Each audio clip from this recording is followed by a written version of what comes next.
Hello বন্ধুরা, শুভ সকাল। এই যে রান্না বসিয়েছি এখন।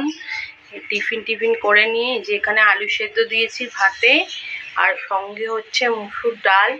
চলো দেখা যাক আর সঙ্গে কি করা যায়। যে কুলেখাড়ার পাতাগুলো ডালগুলো বসিয়েছিলাম, ওই যে হয়েছে। এইগুলো একটু তুলে নেবো আজকে, পাতা বড়া করার জন্য। আবার এখান থেকে আবার নতুন হবে, নতুন নতুন ডাল গজাবে, আবার হবে। অল্প করে তুলে নেব, নিয়ে আজকে এই যে বড়া করব বলে এই যে শাকগুলো তুলে নিয়েছি, এগুলো দিয়ে বড়া হবে। দুপুর বন্ধুরা, এই যে রান্না হয়ে গেছে।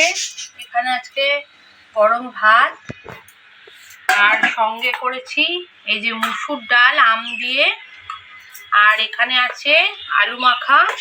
এই যে আজকে কাঁচা পেঁয়াজ আর কাঁচা লঙ্কা দিয়ে আলু ভাতে মেখেছি। আর এখানে করেছি একদম ডিম কষা লাল লাল করে। আর সঙ্গে করেছি এই যে ঝিঙে পোস্ত, অল্প করে ঝিঙে পোস্ত করেছি। আর এখানে আছে যে কুলেখাড়ার বড়া, খুব কম হয়েছে, তিনটে হয়েছিল, একটা আমার ছেলে খেয়ে নিয়েছে, দুটো আছে। এখানে আছে উচ্ছে ভাজা, আর এইটা কালকের কাঁকরোল আলু ভাজাটা। চলো এবার ভাত বেড়ে নিই। বন্ধুরা, ভাত বেড়ে নিয়েছি। এখানে আছে ভাত, আর এই যে এখানে আলু ভাতে নিয়েছি।